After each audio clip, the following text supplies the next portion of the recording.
backgrounds. Their voices deserve to be heard, and every case needs to be considered carefully, not rushed through the system like products off a factory assembly line. These young people have made mistakes, and this process will many times be an important turning point in determining which direction their lives will go from here. I have met and talked with many of our local officials who work in the juvenile justice process. We have many dedicated officials who sincerely want to see the best outcomes. They're asking for help so that we can give each case the proper attention it deserves. In my time as a state senator, I have helped oversee the spending of millions and millions of dollars of taxpayer money. I have voted to approve spending plans for office buildings, highways, sports complexes, railroads, and various other infrastructure projects. But to me, nothing is more investing in our future like taking care of our youth. The well-being of our future generations is my highest priority as a state senator. Our juvenile justice system has got to become one of the top priorities of the state. With this goal in mind, I introduced LB 81 to add an additional county judge to District 9. And I would highly recommend that the primary location of that judge should be in Hall County. I look forward to working with you going forward to ensure that we help ease these burdens and create the best possible outcome for all. The testifiers that will follow will outline some of the specifics and will also hopefully be able to answer any of the questions. With that, I think the committee will thank the committee for taking the time to hear the bill. And I will be happy to try to answer any questions you may have. Are there any questions for Senator Aguilar? Senator Blood? Thank you, Senator DeBoer. I just want to get this on record. I already know the answer. So, Senator Aguilar, have you had any pushback in reference to the fact that counties have to pay for the staff beyond the two that are mentioned in the fiscal note?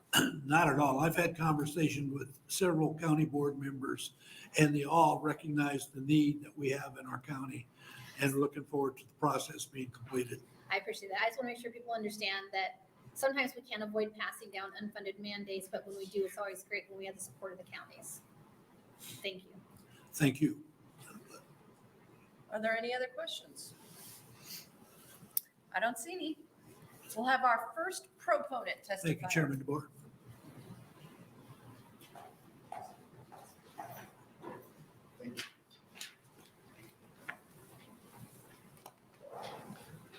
Members of the committee, senators, my name is Judge Arthur S. Wetzel.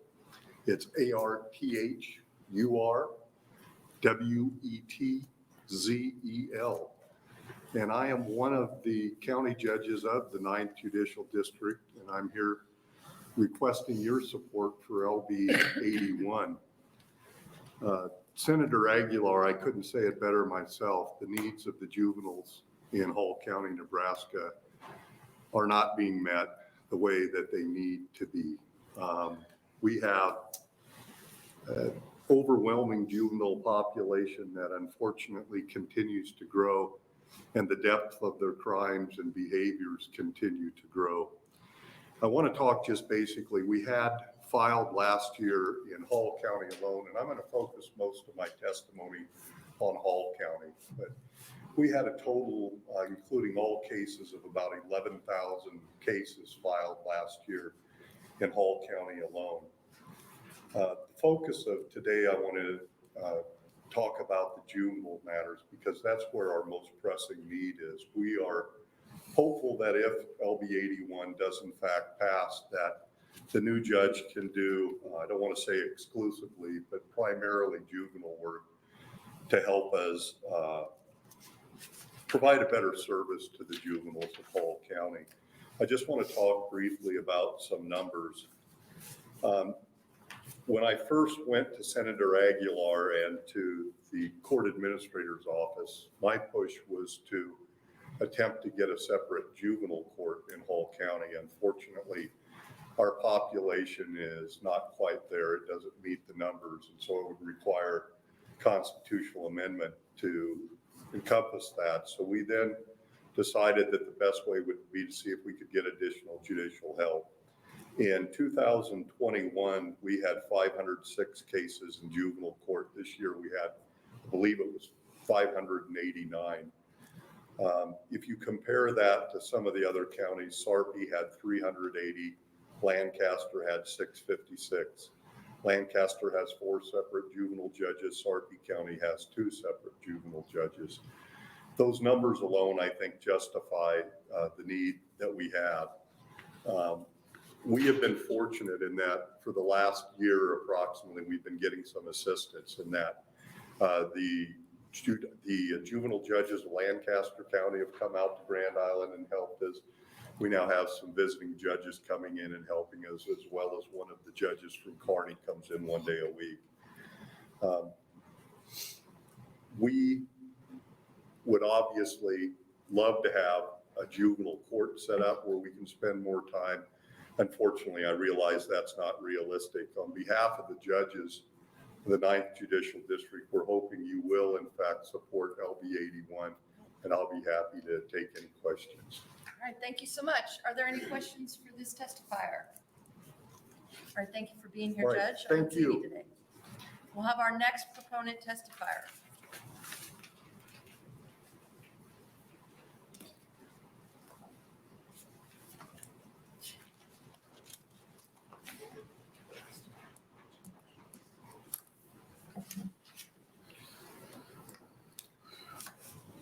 Thank you, Vice Chair DeBoer and members of the Judiciary Committee. My name is Corey Steele, C-O-R-E-Y-S-T-E-E-L, and I am the State Court Administrator for the Administrative Office of the Courts and Probation, testifying in support of LB 81. We would like to also thank Senator Aguilar for the introduction of this legislation.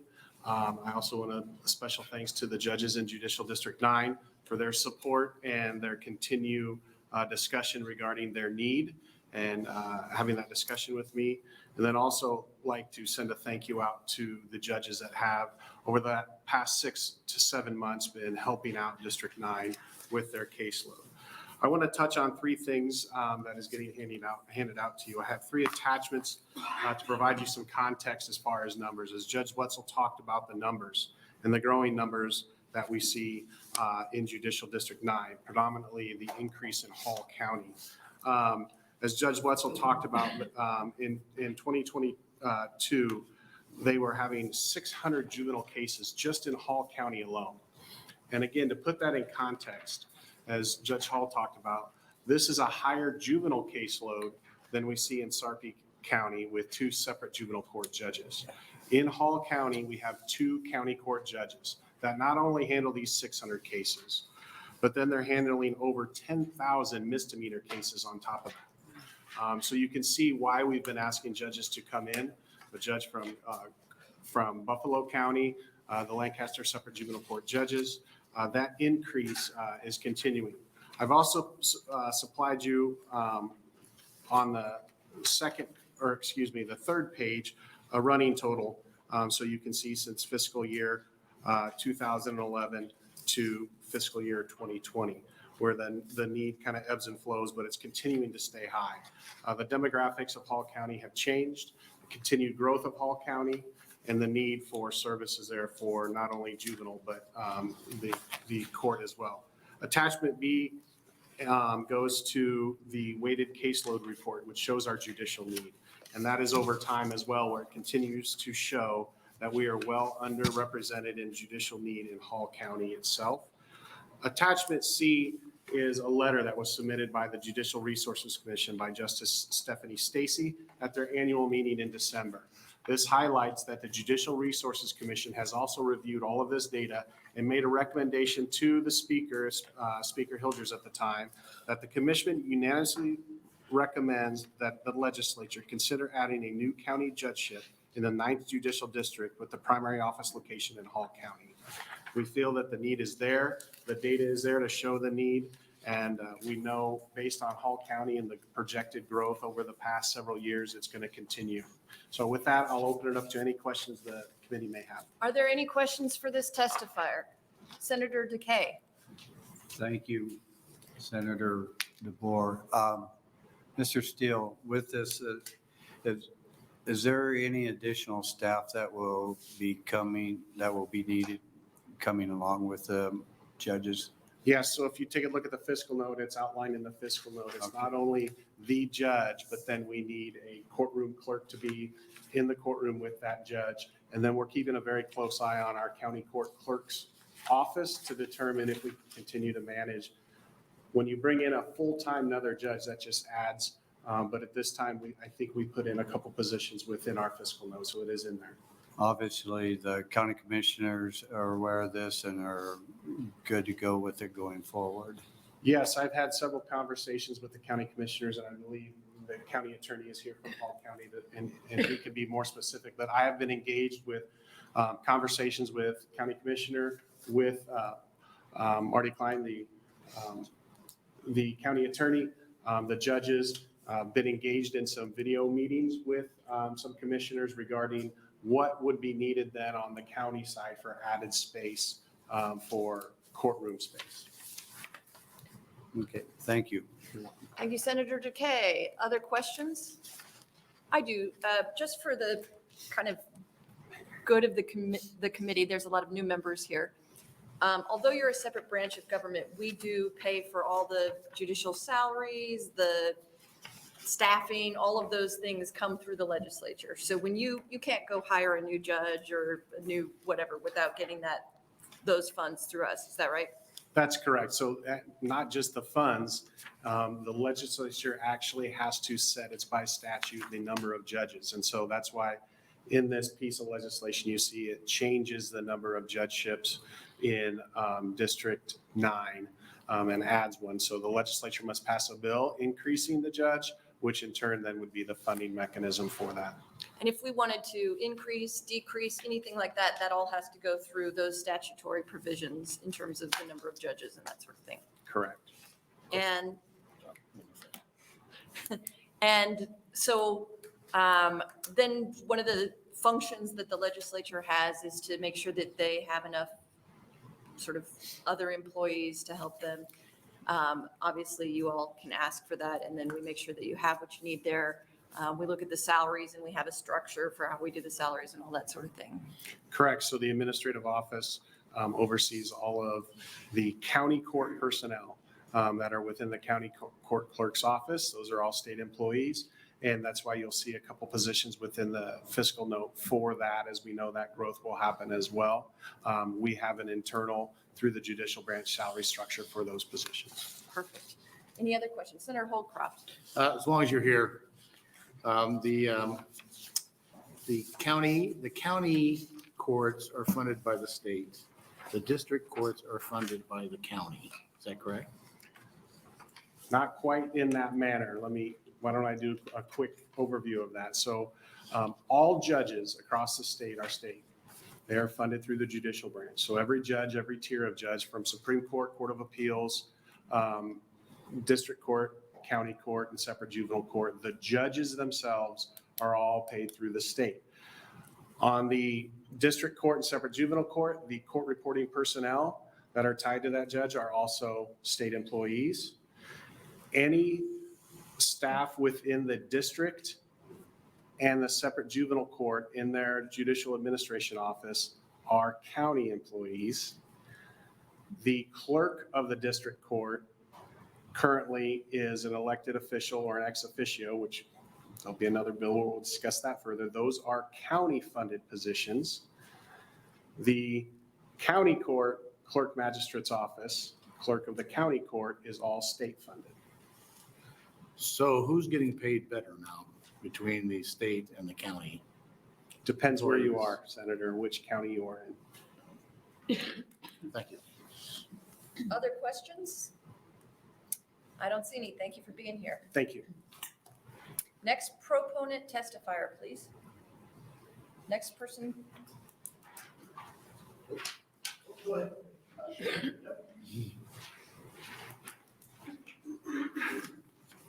Thank you, Vice Chair DeVore, members of the committee. My name is Jason Grams, Jasongrams.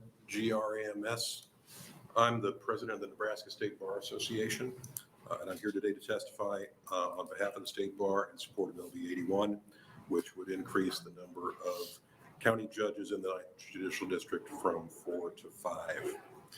Providing an adequate level of judicial resources is essential to effectively administering justice and providing meaningful access to the citizens of Nebraska. The most recent weighted caseload report shows the 9th Judicial District County Court, which is Hall and Buffalo counties, needs 4.43 judges, but has only 4. In the 9th Judicial District, the increase in caseload is primarily driven by an increase in juvenile cases.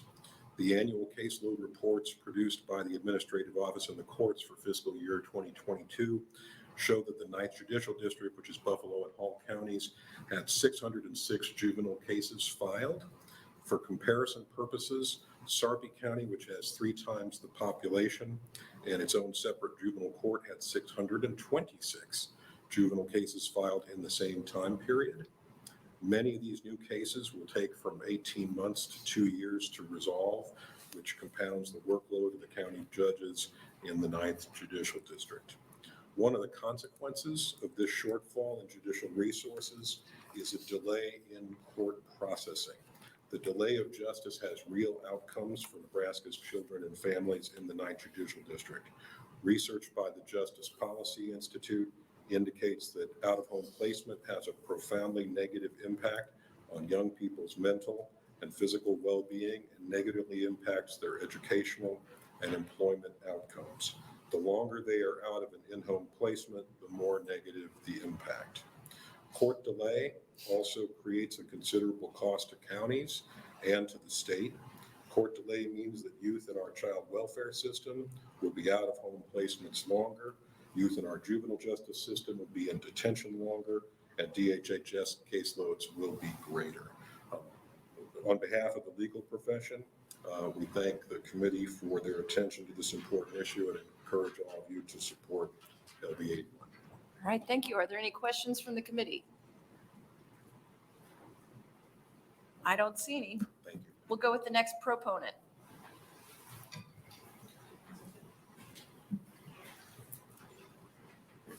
Hope to forgive the use of cell phones from where my notes are, so that's the only reason. It's totally fine. Good afternoon. My name is Marty Klein, MartyKlein. I am the Hall County attorney there in Hall County, Nebraska. I want to touch on a couple of things tangentially to the numbers, and that is Hall County is committed to youth. We just hired our people have asked about our county board. Our county board has just approved and hired a JDAI coordinator. That coordinator is the vision that we have for that coordinator is to keep youth out of detention, and the vision is to prevent youth from getting into detention in the first place. The delay that was just spoken about by our last speaker is really important. We have youth that can't get in to get adjudicated, get services because of the delay of our docket. We've got so many kids on our docket. I will also say that in what we're facing in Hall County, we've got youth that are acting more violently, and we need to be able to serve them in a manner more quickly, more acutely, spending time with them. The juvenile court judges that came out of Lancaster County, it was really refreshing to go in and practice in front of them because they have a different way of doing things there, and and I actually came into Lancaster County in anticipation of all this and sat and watched what they do in their juvenile court, and found that they were able to spend more time and make more connection with those juveniles. I don't have research that tells you that that's a great thing. I can't see how that's a bad thing.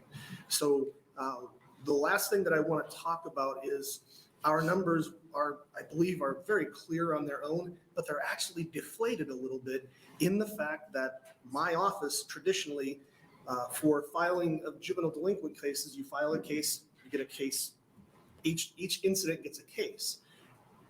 And so if everybody filed the same way, you'd have 17 crimes of violence and you'd have 17 cases. If we have 4 cases that all come in at about the same time, my office had packaged those all together in one court filing. So where other counties count 4 case files on those. My county oftentimes would have one case file. So those numbers that you have are the bare minimum. Those numbers are probably a little bit worse than what you're seeing. So I would strongly encourage this committee to forward this bill onto the floor, however the procedure is. I feel strongly that our county could use the help to serve our youth, to help better outcomes for our youth.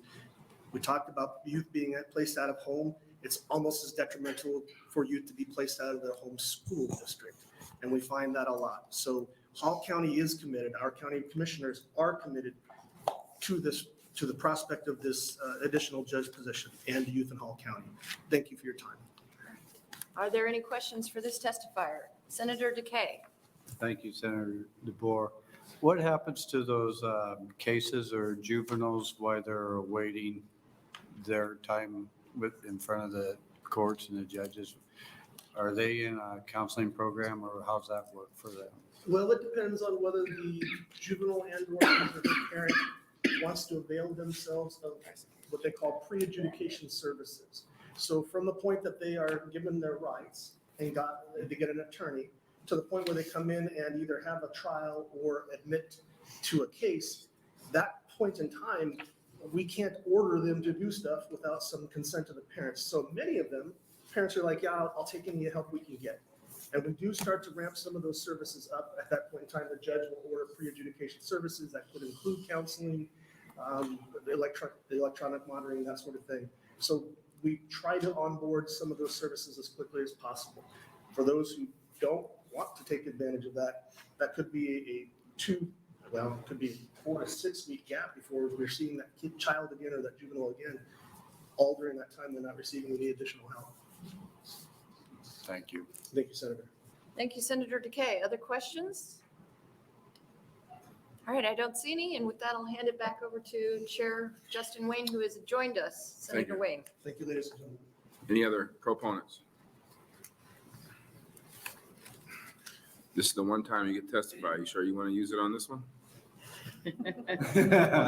Yeah, this is it. You can't testify anymore today. Welcome. Good afternoon, Chair Wayne, members of the committee. My name is Spike Eicholt, S-P-I-K-E. Last name is E-I-C-K-H-O-L-T, appearing on behalf of the Nebraska Criminal Defense Attorney Association in support of LD 81.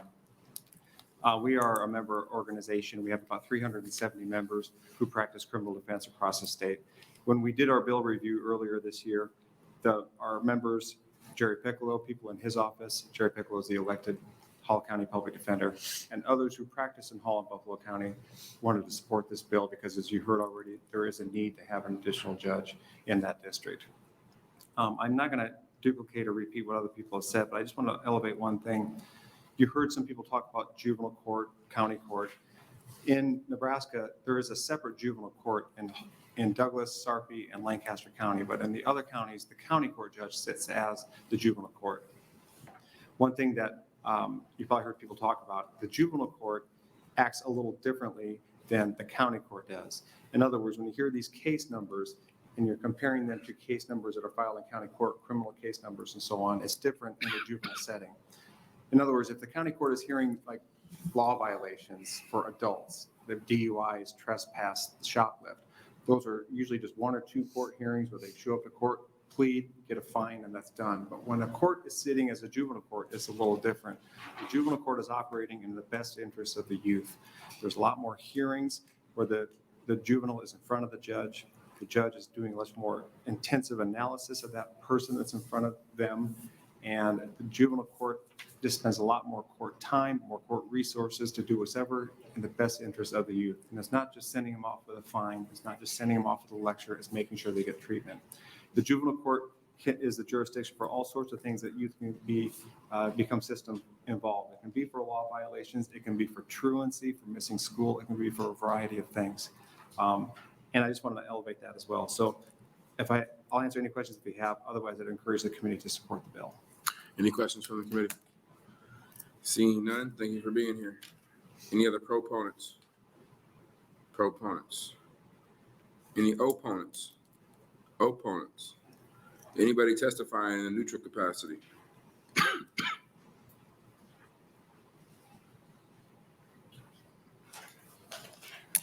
Welcome.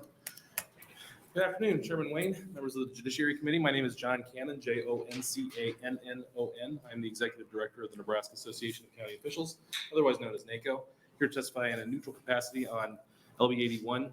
First and foremost, one of the things that I'd like to mention to the committee is we routinely review the budgets for all counties across Nebraska. And one of the things that we discovered over this summer was something a little bit interesting, and that is when you look at the spending priorities for all 93 counties, a pattern starts to emerge. And usually when we start thinking about in terms of a big three and then the other 90, in actuality, you could probably say there's actually a big five. The 5 largest counties in the state, Douglas, Lancaster, Sarpy, Buffalo, and Hall, their spending priorities are really, really similar to each other. And it's not like that you could squint your eyes and Buffalo looks a little bit like Saunders or Dodge or something like that. I mean, it's really not even close. So, in terms of that, really, you're starting to see that those next 2 counties, Buffalo and Hall, are starting to look a lot more like Lancaster, Douglas, and Sarpy in terms of their spending priorities. And of course, that translates to their needs. And so just something I want to put out there as perspective for the committee. And the other thing I wanted to mention is in reference to counties absorbing the cost. This is a cost that's necessary part of the share between the county and the state as far as the judicial branch is obviously a state organization, but they're dealing with very, very localized issues. And this is just one of those things that we share in the cost of, and we're happy to do it. So with that, I'm happy to take any questions, and that's all I've got. Any questions from the committee? Senator Hogarth. Thank you, Chairman Wayne. Probably should have asked this question earlier, but maybe you could help. So if we authorize these funds, and we've heard that the judge that we want is probably going to be in the turn on. How do they get recruited, or how do they get selected? Oh boy, well, how are judges selected? Yeah.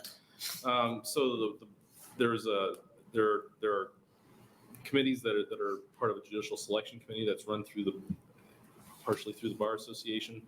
I know just enough about that to be dangerous. Okay. Even though I sit on one of them as an alternate, but I don't want to. I'm not the appropriate. Sure, person to no, answer I that. can Sorry, find sir. out other ways. Thank you very much. Yes, sir. Any other questions from the committee? Seeing none, thank you for being here. Thank you. Anybody else in a neutral capacity? Neutral capacity. Senator Aguilar, you are invited to close. We have, for the record, no letters for the record.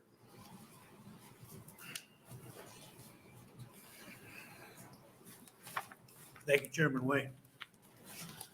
I'll be very brief. If there's one concept that I hope you glean from this process, it is that this is not a want, it's a need. Thank you. Thank you. Any questions from the committee? Seeing none, thank you. Got something on your foot. With that, we will close the hearing on LB 81 and open on LB 363. Seat 363. Welcome, Senator Dorn.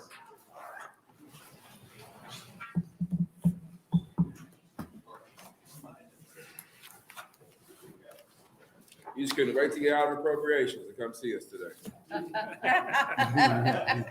He's grinning.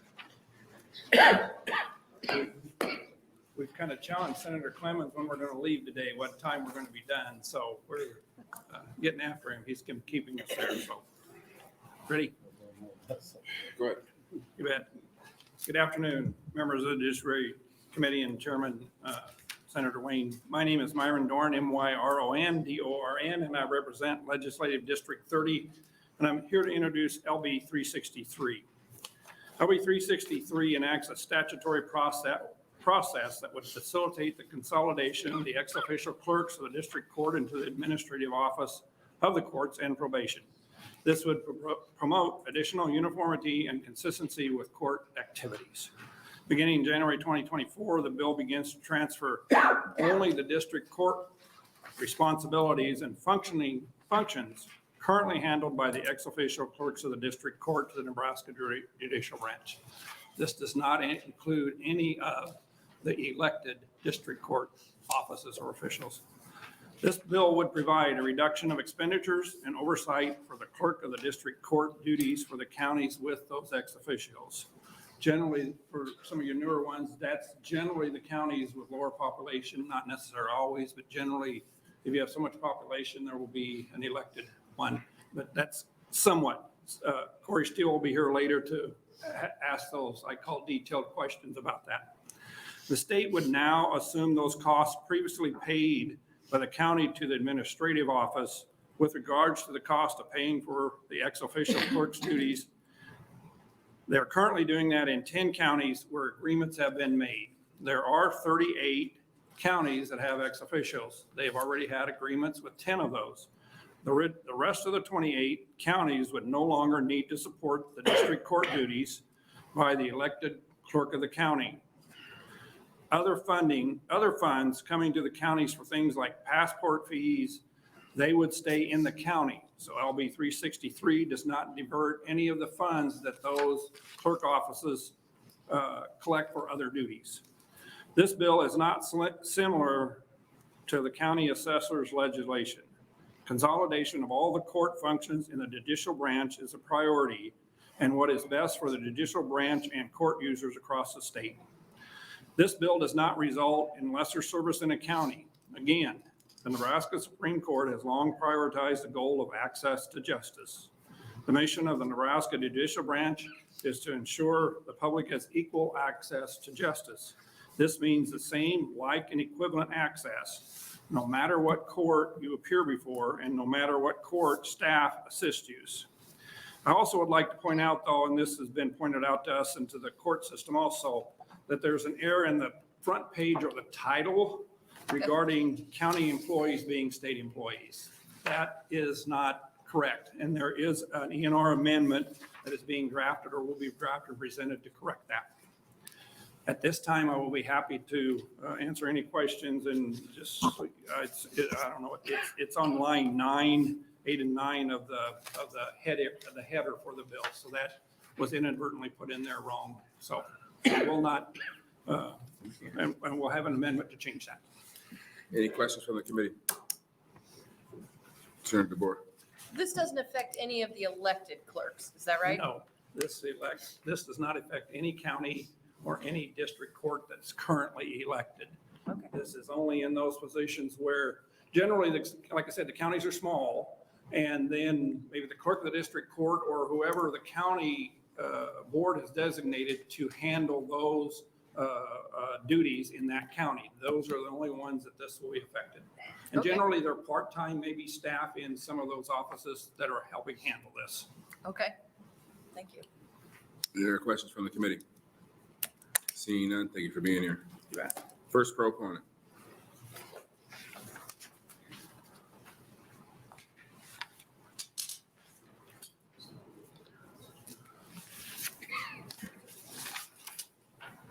Welcome. Thank you. Good afternoon, Senator Wayne and members of the Judiciary Committee. I am Corey Steele, Coreysteele. I am the Nebraska State Court Administrator for the Administrative Office of the Courts and Probation, testifying in strong support of LB 363. We would also like to thank Senator Dorn for introducing this legislation. The Nebraska court system is a unified system, almost. In 1970, the Nebraska Constitution was amended, resulting in several significant changes to the state court system. The amendment gave the Nebraska Supreme Court general administrative authority over all courts in the state. It shall be vested in the Supreme Court and shall be exercised by the Chief Justice. The Chief Justice shall be the executive head of the court and may appoint an administrative authority director thereof. However, the Nebraska Supreme Court still does not have administrative authority over all functions of the courts. In January 2024, LB 363 would begin to transfer the district court responsibilities currently handled by the ex officio clerks of the district court to the administrative office. This legislation does not eliminate the elected county clerk position in which they were elected for, which typically is consolidated county office that includes county clerk, county assessor, county engineer, county surveyor, register of deeds, and the clerk of the district court duties. It only transfers the responsibilities of the duties for the district court out of the county to the administrative office. This legislation is different than what we've had asked for in the past and has been introduced. It only addresses transitioning the ex officio clerk of the district court functions to the administrative office, does not affect the elected clerk of the district courts. The intent is to have, at minimum, all clerks of the district court in Nebraska 100% dedicated to the mission essential functions of the court versus having some of them split time between multiple positions where the district court responsibilities are not a top priority. We currently have an agreement in 10 counties where the administrative office has assumed responsibilities of the district court. Map is provided in your handouts. Under this agreement currently outlined in the state statute, the counties reimburse the administrative office for the costs. However, under LB 363, we would eliminate that and pick up all of that cost. As stated earlier, LB 363 does not affect the elected clerks of the district court. It only addresses the ex officio clerks of the district courts. A few areas of concerns you will hear are, is there going to be adequate staffing in these counties? How is the administrative office going to handle walk-in filings, protection orders, et cetera? The administrative office of the courts has a plan for these scenarios and mechanisms put in place to address them. LB 363 is a step towards a better court system and a better court model that will be able to address some of the judicial branch's challenges and allow us to provide greater consistency in court administration. I ask for your support of LB 363 and would be happy to answer any questions you may have. Any questions from the committee? Senator Holcroft, followed by Senator DeBoer. Thank you, Chairman Wayne. So just to make sure I got this straight, because you read that really fast. I know I was pushing it Well, to I get know my you did, but you got the 3 lights. minutes in. So the ex officio clerks of the district court, they are actually currently state employees, but they get reimbursed by the county for the duties they do. Is that, did I follow that right? No, currently how it works for the ex officio position. And if you look at your map, it shows you the blue and the green counties across the state are the ones that have ex officio clerks of the district court. They are actually elected county clerks. So they run for election for the county clerk position. They're a county function, and they're given the duties based on that of the clerk of the district court. So they're ex officio. They're not elected for clerk of the district court, Right. but they're given those duties, and the county funds that position and those duties and And responsibilities. the county funds it. Correct. Okay.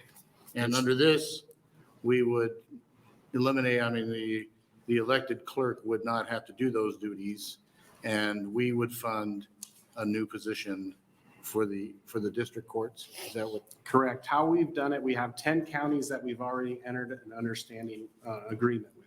State statute currently allows us, if the county comes to us and says, I want you to take over those clerk of the district court duties, we enter into an agreement.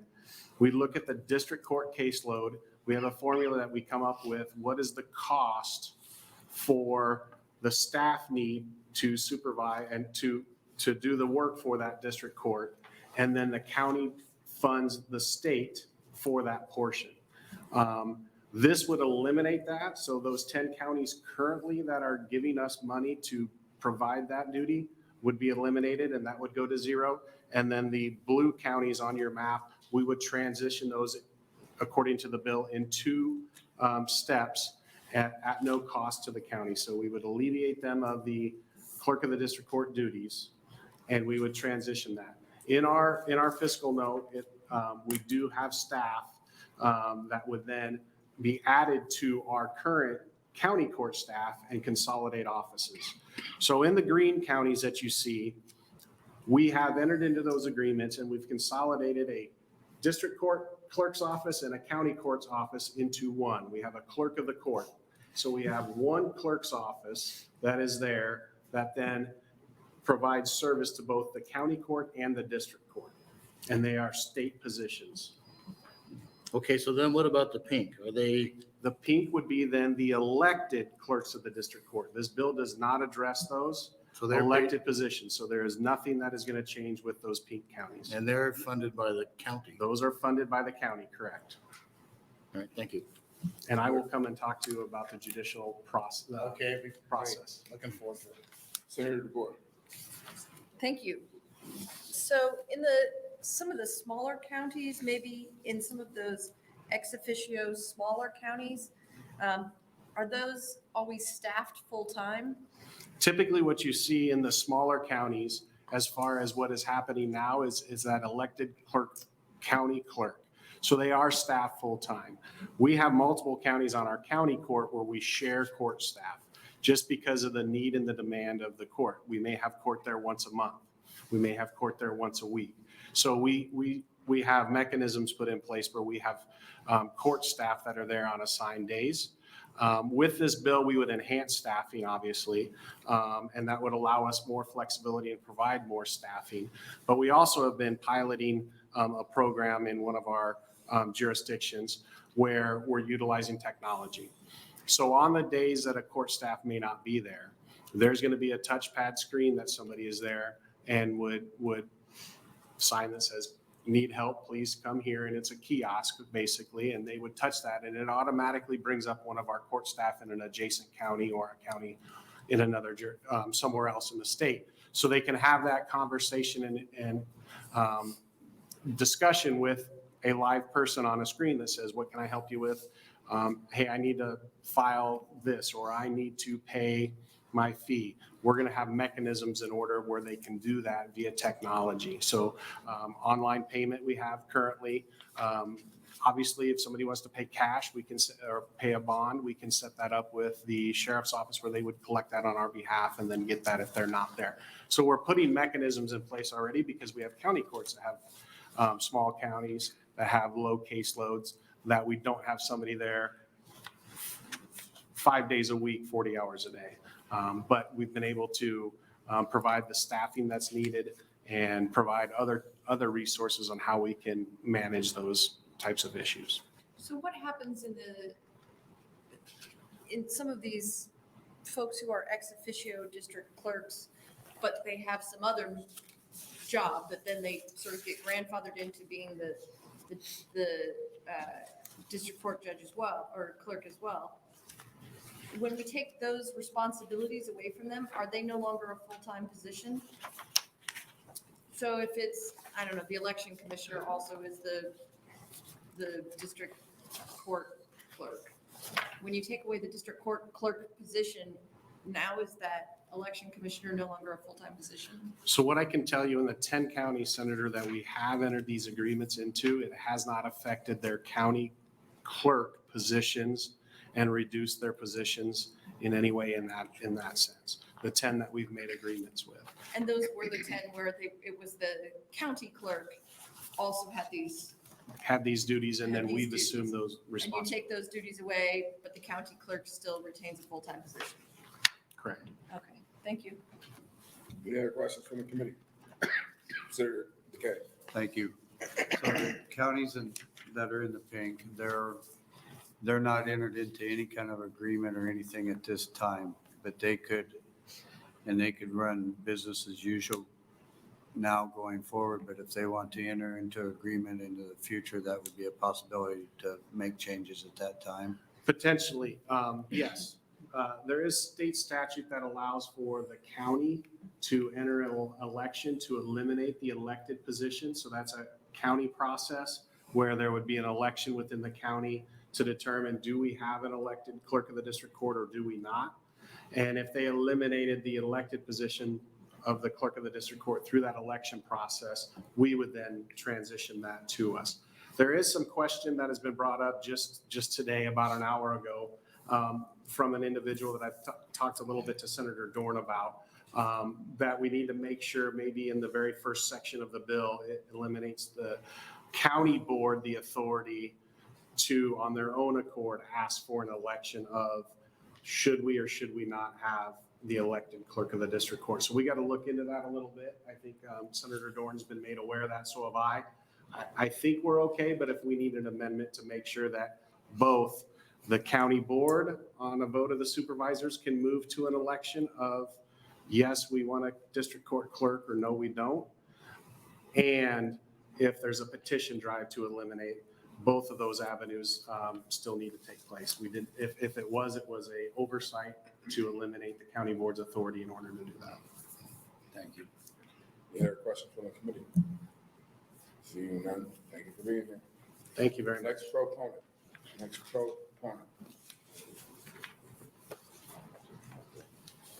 Proponent.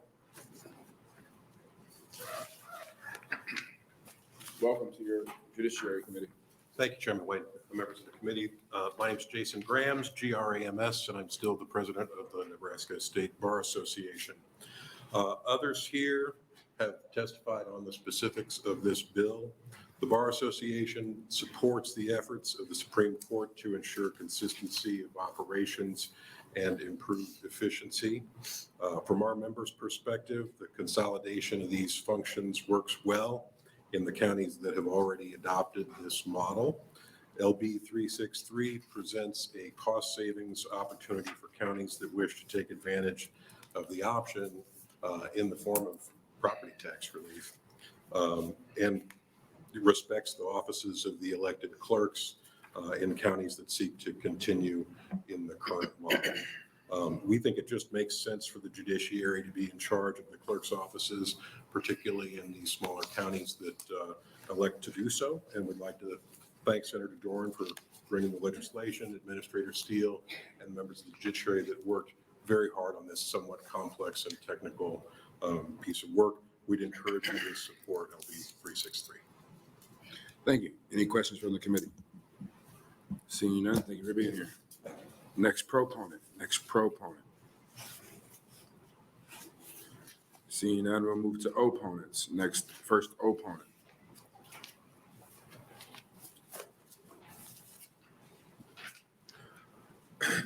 Welcome to your Judiciary.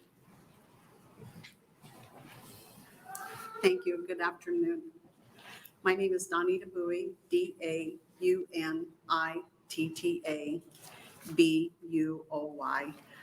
and I'm representing Rock County and would like to enter this written opposition to LB 363 into record. I've been an employee of the county working with the district court for 16 years as a deputy and 4 years as a county clerk. For more than 15 years, we've been fighting to keep the district court clerk's office local and accessible for our taxpayers. I have attended the necessary trainings and workshops for district court. My deputy and myself also have received the continuing education required by the state for the court system. We might be employed by Rock County, but like our other jobs within the ex officio world, we follow the rules set out for us from the Department of Revenue, the Secretary of State, and the Administrative Office of the Courts. Rock County reached out to the ALC to combine our 2 clerks' offices in 2010 when the clerk magistrate resigned. We were denied, and the state pays the clerk magistrate to travel 144 miles round trip to Rock County. The county court services went from 1 day a week to half a day a week, and currently is at the most a half a day twice a month. Due to this situation, my office has been providing most of the public access services for the county court. The county clerk office is open Monday through Friday, 9 to 5. Merging the office of the district court clerk with the county court would be of little or no financial benefit to our county. Rock County will still be responsible for the budgetary costs to operate both courts, with the exception of the salary of county court employees. Rock County would like to see the county court combined with the county clerk's office ex officio clerk of district court. Our county attorney has stated that an interlocal agreement could be drawn between the state and the county to help offset any additional educational services expenses incurred for county court. Even if the 2 courts merge, I do not believe there's enough cases to warrant a full-time employee. My office staff will provide these services for both courts as well as the duties of the county clerk. If our district court records are transferred to county court and the office is not open, the public will not be able to receive a certified copy of a decree or that person who is doing genealogy and wants to confirm the rumor that grandpa was a cattle rustler, as our court files go back to case number 1. The district court records housed in my office take up 15.5 feet of wall space. It would be difficult to house the additional records in the county court office. Please consider the loss to the rural counties when the daily access to the courts may not be available. Thank you. Thank you for your testimony. Any questions from the committee? Seeing none, thank you for being here. Next opponent.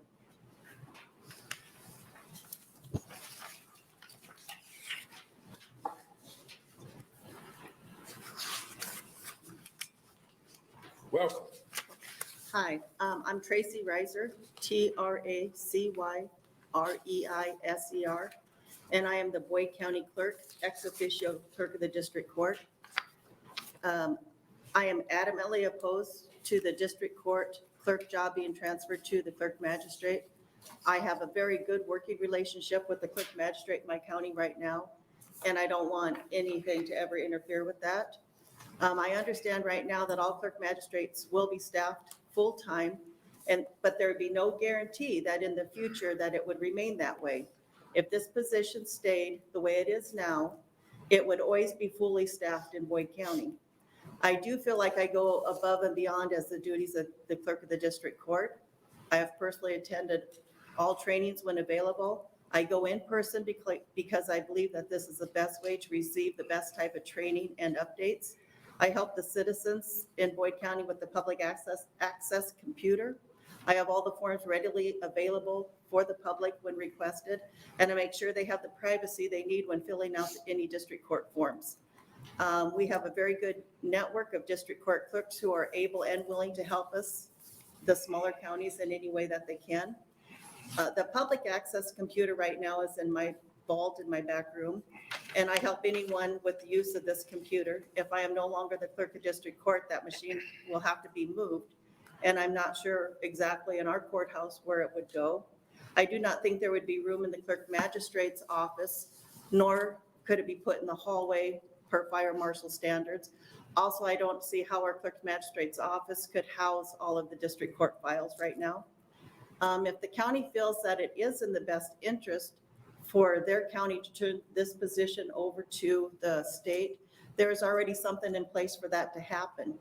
But it should remain as a decision of the county, and it should be not something that is forcefully removed from the county control. And thank you for taking time to listen to my perspective and taking this into consideration. Thank you. Any questions from the committee? Seeing none, thank you for being here. Next opponent.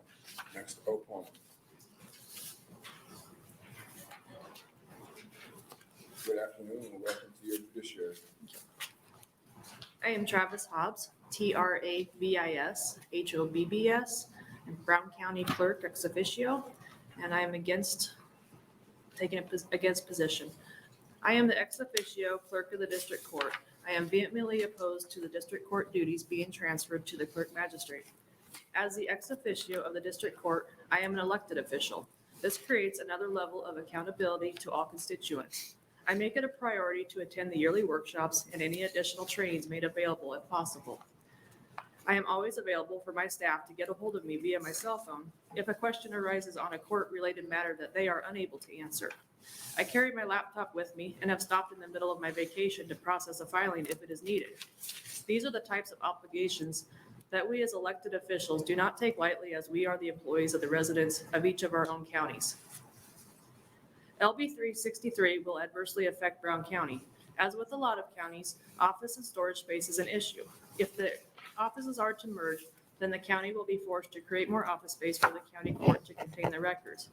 As we are all aware, this will come at a great expense to the county. Currently, I employ one full-time and a part-time staff member. If LB 363 passes, I will have a tough decision regarding that part-time position in my office. Currently, I have the workload to support the full-time, part-time person. If I was to have to cut that position, not only does it negatively affect that individual, but it will affect my office, as there are times in our busy season that even without the district court, that person is needed to help with our other seasonal office duties.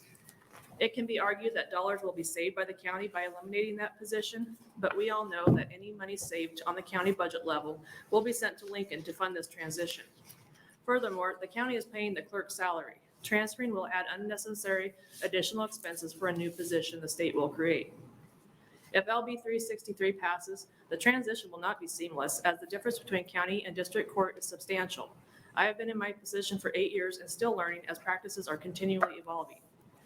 In the past, the availability of court staffing in the county court has been brought up. The county court, through no fault of the clerk magistrates, tend to be closed frequently when they are in other counties or taking their deserved vacation or sick leave. While at the decision of the Supreme Court, the county courts are available remotely. District court is open and staffed every day of the week. In my time as ex officio clerk of district court, I have witnessed the urgency that comes with district court matters where an on-location clerk makes a difference. In District 8, our remoteness creates its own set of issues that the judges, district court clerks, and clerk magistrates have navigated successfully. We work well together to ensure that our people are taken care of.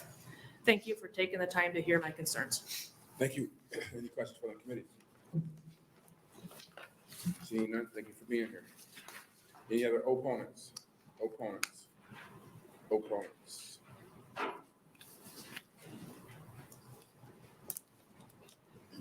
Welcome. I was growing mine out like that, but my colleagues really got mad at me. So they told me I had it. Well, I started when COVID hit, just haven't shaved since. There you go. Welcome. First time doing this, Matthew Fisher, MATTHEWFISCHER.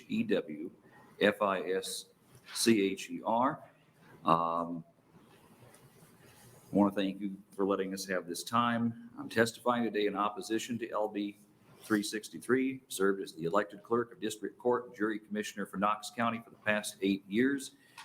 And in the first year of my third 4-year term, as currently written, LB 363 proposes obviously that the clerk of district court duties for the remaining 28 ex officio clerks be transferred to the clerk magistrates employees of the Nebraska judicial branch. It's not the first time a bill of this nature has been before this committee, and a nearly identical bill came forth in 2021. Years prior, various incarnations ranging from the current conversion to complete absorption or elimination of all 93 elected clerks of district court has been introduced. And obviously, those have not advanced beyond committee. In the past, this legislation has been touted that the conversion is a property tax relief to the counties, and that the expense of the salaries and benefits of district court staff would become the responsibility of the state. In the case of this bill, where the county clerks would be relieved of their responsibility as clerk of district court, the question is, will those county clerks be reducing staff, decreasing due to decreased responsibility? Is this actually property tax relief? How many of the 10 counties that have already been converted to the unified court have reduced any staff?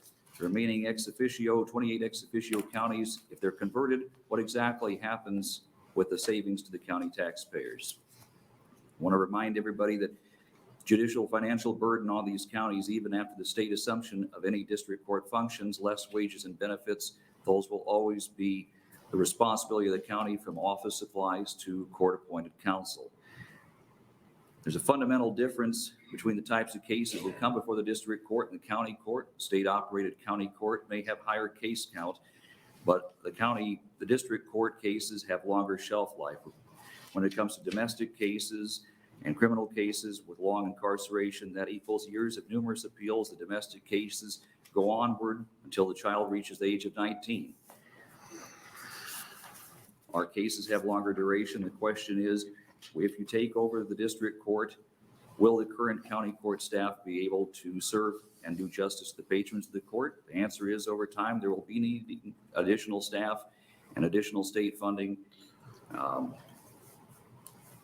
Clerks of district court may not be under the direct control of the judicial branch, but we strive to follow the directives given by the body. We consistently have met or exceeded our educational requirements set forth by the judicial branch, and have embraced any and all technology the judicial branch has implemented. While we may be elected county officials, we are held to a higher standard, being accountable not only to the state judicial branch, but also to the taxpayers and the electorate of the counties we serve. And I thank you. Thank you. Any questions from the committee? Seeing none, thank you for being here. Any other opponents?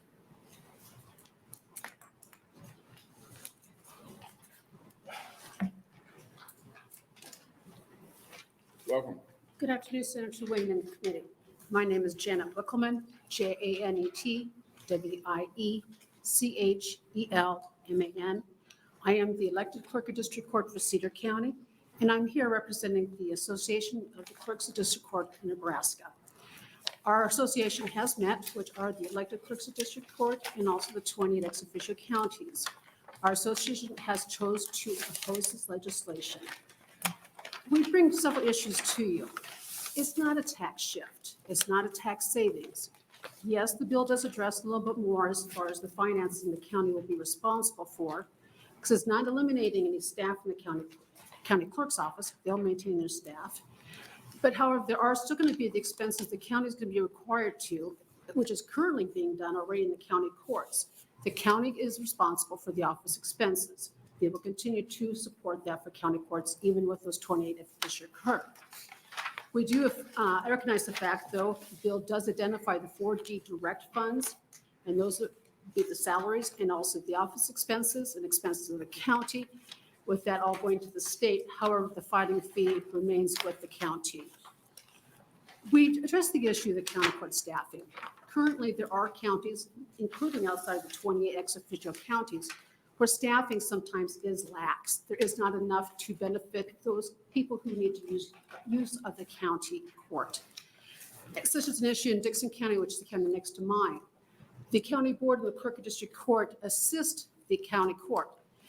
The clerk of district court has hired a full-time deputy, and that deputy also assists in county court when that clerk magistrate is gone or they're needing assistance during the court. So other counties have chosen to do things, such as also those 10 counties who made the choice, their choice to move those duties to the clerk magistrate. Also in the county that has addressed the issue is Keith County. Keith County assists the Arthur County. They have a consolidation agreement to assist in those duties. You look at my map, it's the same map that Mr. Steele presented. I put the population and the cases that were filed within the last fiscal year. You look at that list and you wonder, okay, why are these county courts, county clerks, ex officios, why are they fighting to keep that position? Yes, small caseload, but it's because they live and work in that county. They are there to present and assist the residents of their county and also the public. Yes, there may be a device that may be available for someone to use it, but it's still not providing perhaps that person live to help. We work with self-represented litigants who come in to file cases. They need that personal assistance. And just to make a comment, Sioux County, I pulled up their caseload. They only had 6 cases last year. 2 of them are protection orders. If I can continue, please. I'm sorry, I've got a pretty strict rule about it. I apologize. Go ahead, Senator Crawford. Would you like to finish your thought? Thank you. There you go. If that person would have gone to Harrison County, Sioux County, it's a large county. They traveled to Harrison County. They got there, found out there was no personal assistance to file that protection order that they were requesting. Where would they go? Even if they had the accessibility of calling someone, the paperwork still has to get processed in some form. And sometimes they're needing that assistance to get that done. Where do the people go? We represent those people who come in, and a lot of times they don't have an attorney to help them. So yet, yes, we can't provide legal advice, but we can provide them and giving them the services and the forms. That is why small caseloads, yes, but it's still, we're here to represent and assist those individuals. I'm open to take any questions you may have. Any other questions from the committee? Seeing none. Thank you very much, for sir. being here. Next opponent.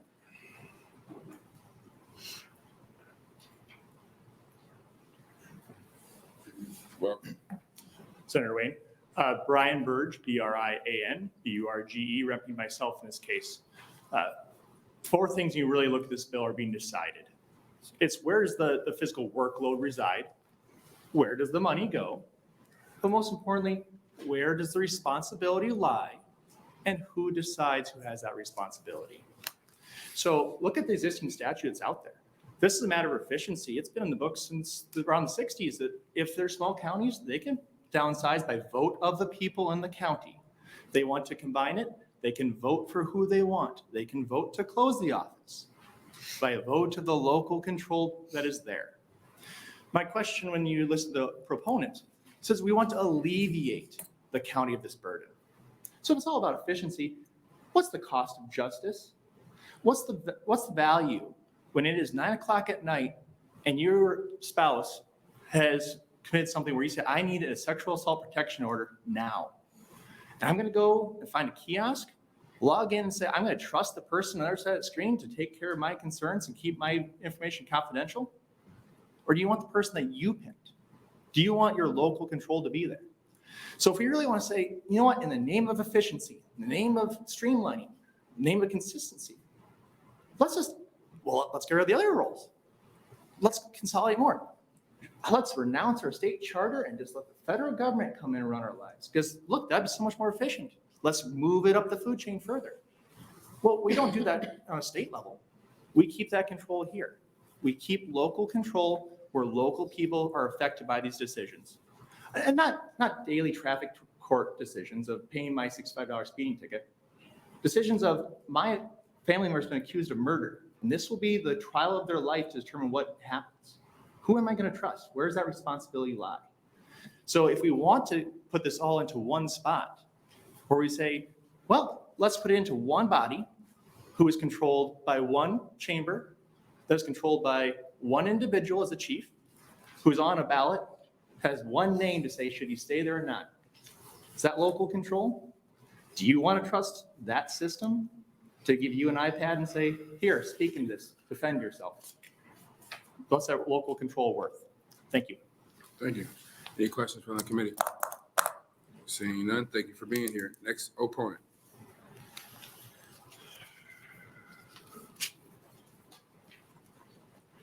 Welcome. Thank you.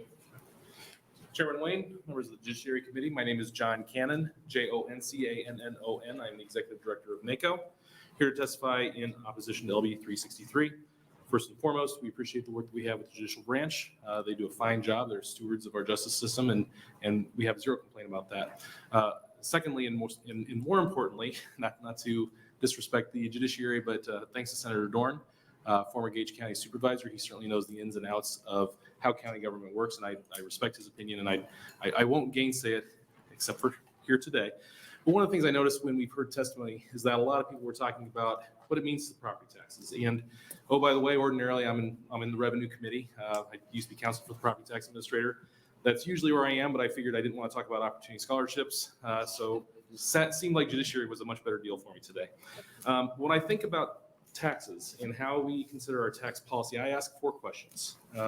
And it served me over the course of 25 years of practicing law in this area. The 4 questions are, what do we need to pay for?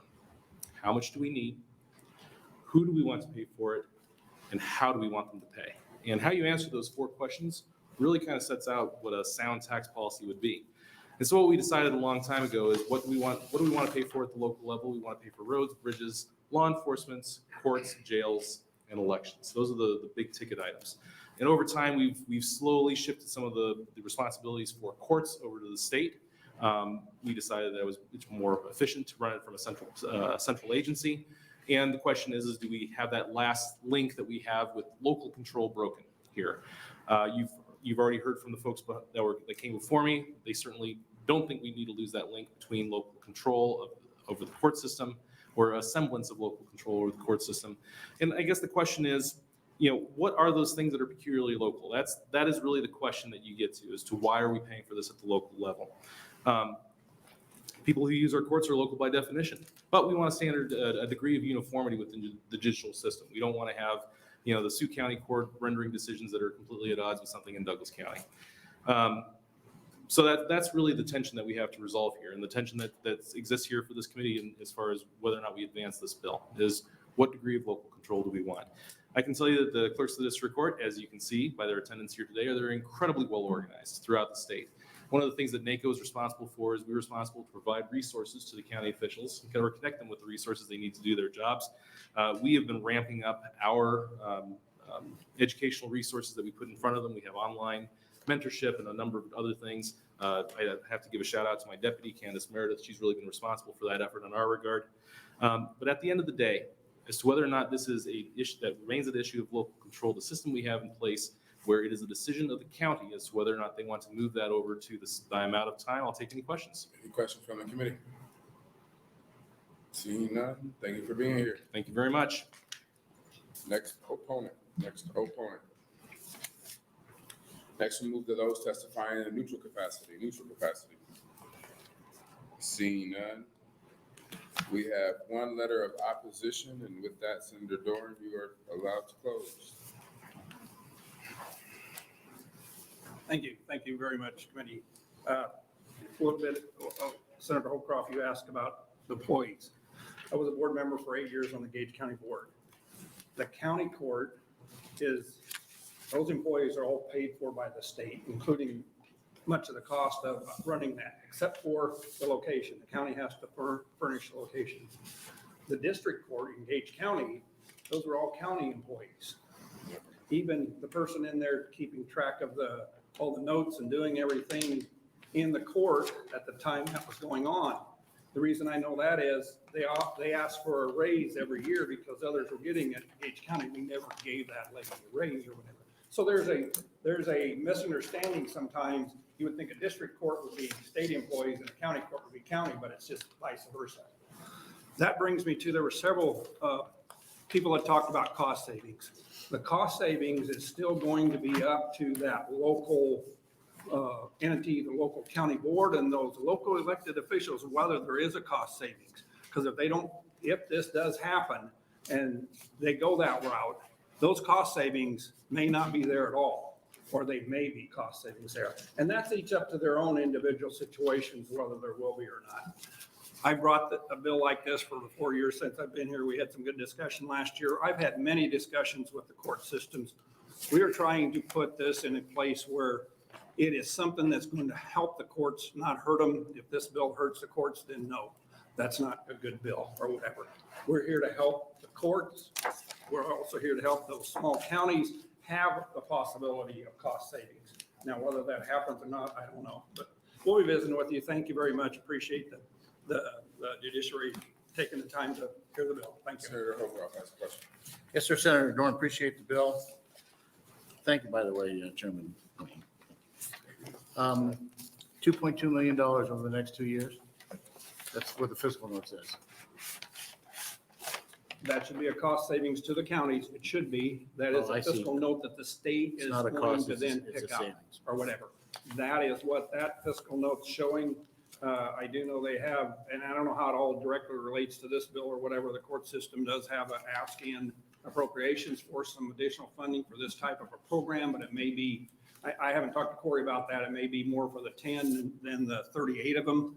So that would be what the state would need to pick up to pay for picking up these So programs. it's a and all- cost all to the 20. state of $2.2 million. That would be a cost to the state. That's the fiscal note to the state if this passes. Yes, and the county will recoup, hopefully, that'll offset their costs and they could apply that. to As I taxes, visited but we with don't John know. Gannon back there from NACO and everything, that should be a cost savings. Now, whether or not it is or isn't, that's up to those local entities to decide if, yes, that's going to be a cost savings. If they have an employee and a half in the clerk's office and half of that employee, that half employee now is another half for the ex officio part of it, how is that going to be absorbed in that county, or where will that go, or will that be in the county court now, or that's a decision they make? That's not being directed on this end or whatever. Okay, but I mean, the bottom line is it's a $2.2 million cost to the state, and we don't know what savings it'll be to the county.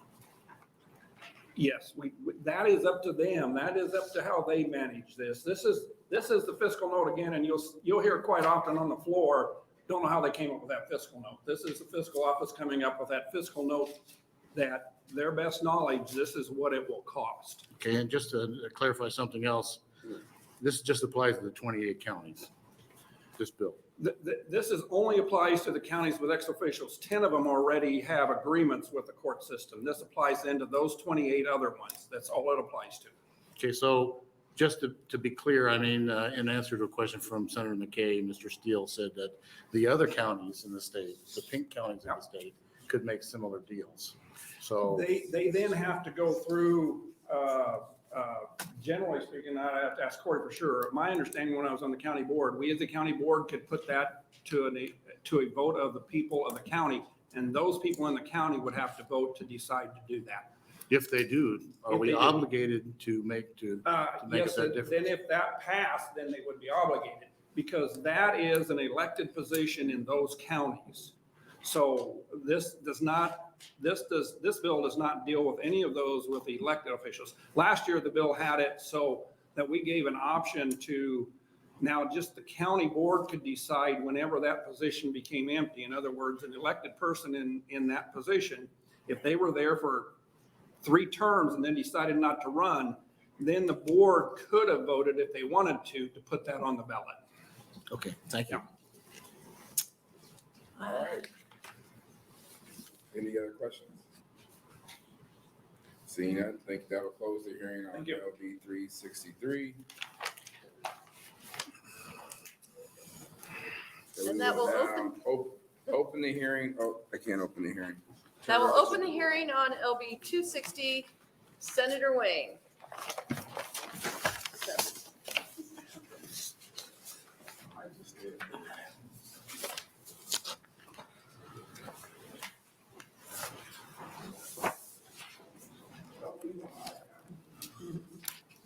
All righty. All right. My name is Justin Wayne, JUSTINWAYNE, and I represent Legislative District 13, which is North Omaha, Northeast Douglas County. LB 260, it's a simple bill. It designates the Nebraska Appellate Court's online library as the repository for published judicial opinions in the Nebraska Supreme Court and Court of Appeals. Provides for sale of extra circulating copies of printed volumes of the court's decision, provides duties for the reporter of those decisions. It's kind of technically just a cleanup bill to make sure we have a place to have all of our opinions. Are there any questions from the committee? I don't see any, so first proponent testifier.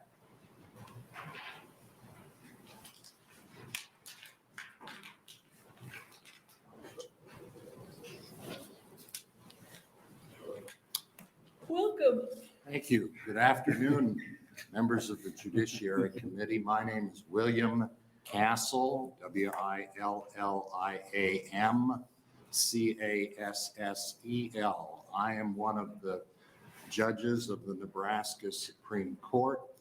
This year will mark 31 years of judicial service, the last 11 years on the Supreme Court, 8 years before that on the Court of Appeals, and 12 years before that on the district court for initially the 15th Judicial District, which was then merged into the 8th Judicial District. I want to thank Senator Wayne for bringing this bill on behalf of the Supreme Court. I'm here with the support of all of my colleagues in support of what is actually very much cleanup legislation. The actual impetus to have a bill at all came about because of a U.S. Supreme Court decision having to do with the copyright of publicly generated documents.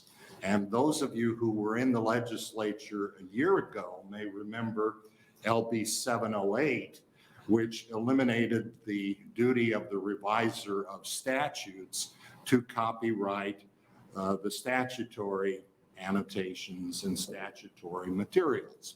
Well, the Supreme Court statute had a similar responsibility for the reporter of decisions of the Supreme Court and Court of Appeals to do a copyright. And since the U.S. Supreme Court decision, that would be superfluous since it would not be an enforceable copyright. So legislation was necessary. So while we're here, the thought was we started published decisions of the Nebraska Supreme Court started when the court started. And when the Court of Appeals came into existence, it started publishing bound volumes that contained all of the published decisions of that particular court. In the 1990s, we moved to releasing our published decisions on the internet, and the sales of published volumes plummeted.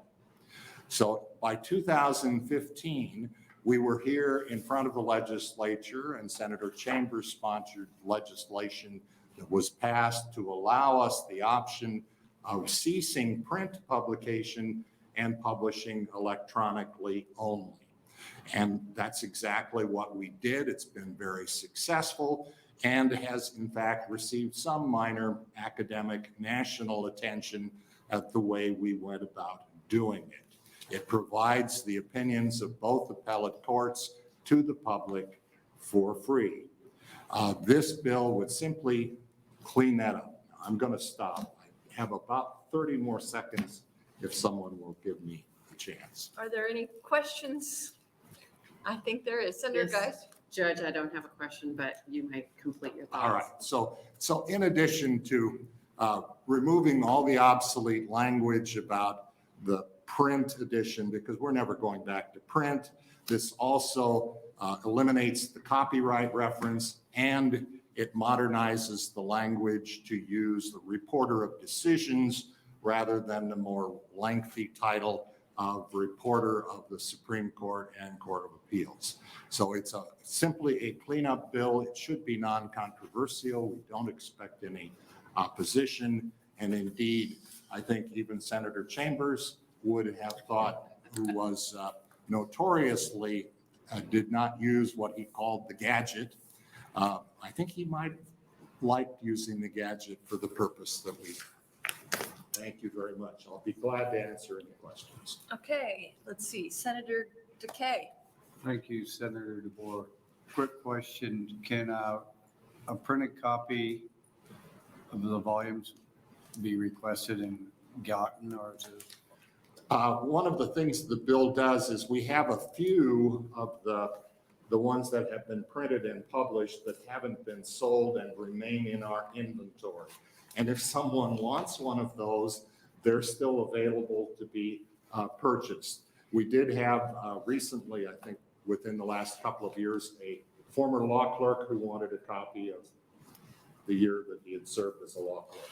But by and large, no one comes for them. If they want hard copies, they can simply print at their own expense, because all of the opinions of both courts back to the very beginning are electronically in the Nebraska Appellate Court's online library. So the entire repertoire of all of the opinions is available in hard copy for anyone who wants it in that form. Thank you. Thank you. Thank you, Senator Takei. Other questions? I will ask you this, and this is kind of off topic, but how do folks in the penitentiary or in our correctional system have access to these, the Supreme Court and the Court of Appeals cases? Do they get the advance sheets? How does that work for them? Well, we haven't published advance sheets since 2015. So to be perfectly honest, I really don't know exactly how they're doing it, other than I gather that there is some electronic access through the libraries within the institutions that are locked down to specific sites that they can access. But we do know they're citing our cases, so when they file, somehow they're seeing them, so I don't know. Okay, thank you. Are there other questions? I don't see any. Thanks for being here. Thank you very much, and thanks again to Senator Wayne. Next, proponent testifier.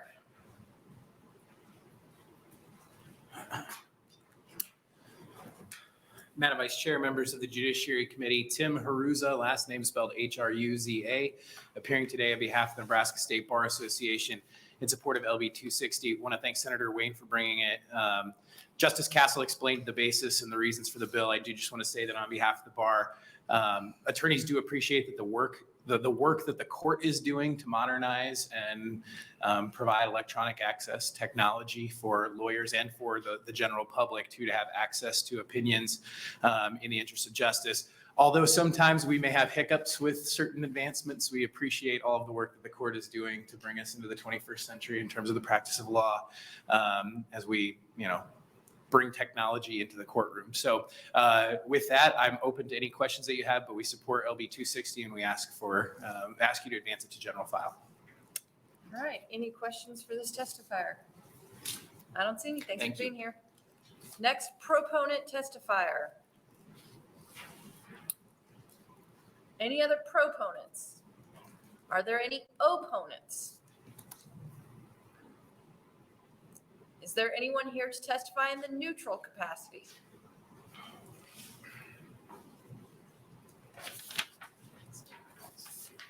My name is Spike Eichholt, S-P-I-K-E-E-I-C-K-H-O-L-T. I'm appearing on behalf of the ACLU of Nebraska in a neutral capacity. I wasn't planning on testifying originally on the bill, but something that Senator DeBoer asked about kind of prompted me to come up here anyway. So hopefully that was a good decision. In response, if I look at the bill correctly, and I don't have a physical copy, but on page 8, lines 25 to 26, it references, quote, the inmate library at all state penal and correctional institutions, end quote. And that's one of the listed entities or offices that receives copies of, looks like the statutes, and as amended by this bill, the electronic copy of the reporter of decision. So I think what Justice Castle said is accurate, that somehow the people who are in the prison system get copies of, or at least have some sort of access to the electronic copies. I just want to elevate that to make sure that whatever form this bill is in when it's advanced from committee, that still stays there and the legislative record is clear that the people, the inmates in the prison system are entitled to have access that's meaningful to recent decisions from the Court of Appeals and the state Supreme Court. Many of those people who are in the prison system may have cases going on. They might be civil cases. They may be criminal cases. Oftentimes they're representing themselves. And I think that's important in that they have access to the law. I know that there is some restrictions now in the prison system when it comes to inmate mail and legal mail, in which they're not going to have physical copies really perhaps of any of those things given to them. And they may have to rely solely on electronic copy. And I think it's important that the legislature make sure that they have that access. I'll answer any questions if anyone has. Any questions for this testifier? I do not see any. Thank you so much. Are there any other folks here who would like to testify in the neutral capacity? I don't see any, so I will say, as Senator Wayne is coming up to close, that there was one letter of support for the record. Senator Wayne waives closing. So with that, we'll close the hearing on LB 363. Yeah, 263, and open the hearing on LB 236, which we're going to combine with the hearing on LB 793. So my name is Justin Wayne, Justinwayne. I represent Legislative District 13, which is north Omaha, northeast Douglas County. Which is starting to become a common theme. I'm asking this committee at this time on LB 236 and LB 793 not to advance them at this time. We still have some work to do. And that's why I combined hearings on this, because we're going to continue to work on this over the session. Are there any questions from the committee? I have a question. Yes. Is this, whichever one is about the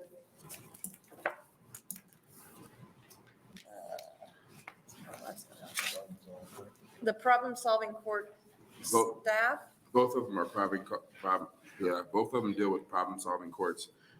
It's just at this time we got feedback since this bill was introduced.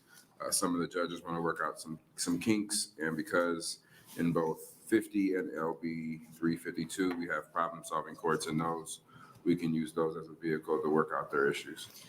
Great. So let me just ask you this. Is this LB 236 trying to do something similar to a bill we heard last year where we're trying to have some folks who are going to help with the judicial? Yes. That's what I thought. Okay. Thank you. Any other questions from the committee? Okay. First proponent testifier. Spike Eichel, S-P-I-K-E-E-I-C-K-H-O-L-T, appearing on behalf of the ACLU of Nebraska in support of LB 236. I'm just going to be really brief because I understood what Senator Wayne said when he introduced the bill. This is a similar bill to what was introduced last year, as Senator DeBoer asked. We are in support of the concept because it does provide for an alternative to the traditional way of prosecuting people, and it does hopefully have a role to play in addressing our overcrowding system in our prison system. I'll answer any questions if anyone has any. Are there any questions? This is then the sort of like referees discussion. That's right. Okay, I think they were called referees last year. I think this year they're called judicial hearing officers. perfect. I just wanted to make sure I was on the right page. Okay. Did that spur any questions? I cannot speak today. I don't think it did. So with that, we will take the next proponent. Proponents? Anybody here in opposition to either of these bills?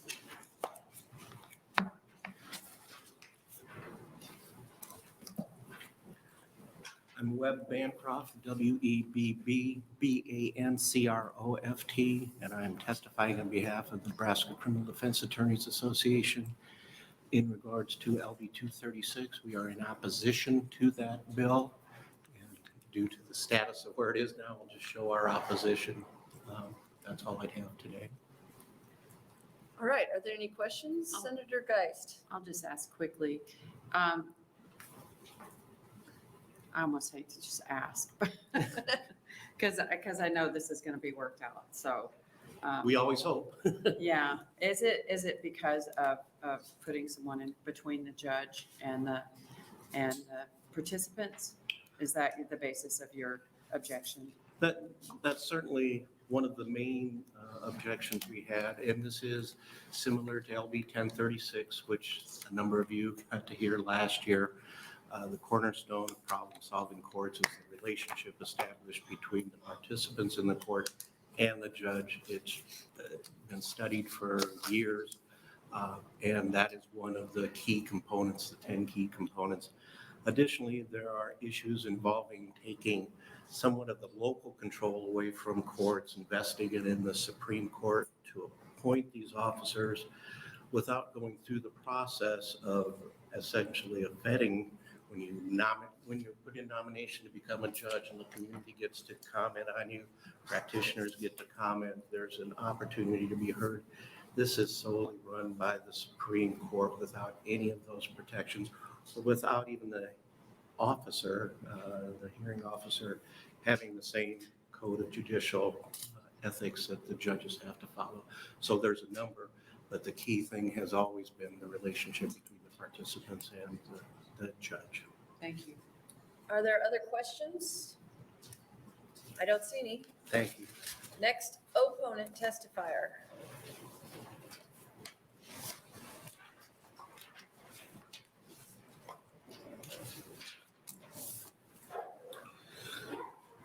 Good afternoon, Vice Chair DeBoer, members of the Judiciary. My name is Patrick Condon, Patrick-Condon. I'm a Lancaster County Attorney here on behalf of the Lancaster County Attorney's Office and also the Nebraska County Attorneys Association.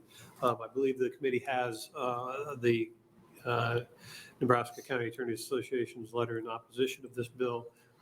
Again, just mirroring many of the comments that Mr. Bancroft made in regards to maintaining the integrity and the efficacies of these courts by using only judges in that position of the individual who is in charge of these problem-solving courts. So with that, I don't have anything further. If there's any questions. Any questions? I don't see any. All right, thank you. All right. Next, opponent testifier. Anyone else here to testify in opposition to this bill? Or bills? Is there anyone here in the neutral capacity? Okay, for LB 236, we received 4 letters for the record, 3 letters in support and 1 in opposition. And for LB 793, we received 3 letters of support for the record. Senator Wayne, would you like to close on either bill? Senator Wayne waives closing. And that will end our hearing on LB 236 and LB 793 and end our hearings for the day.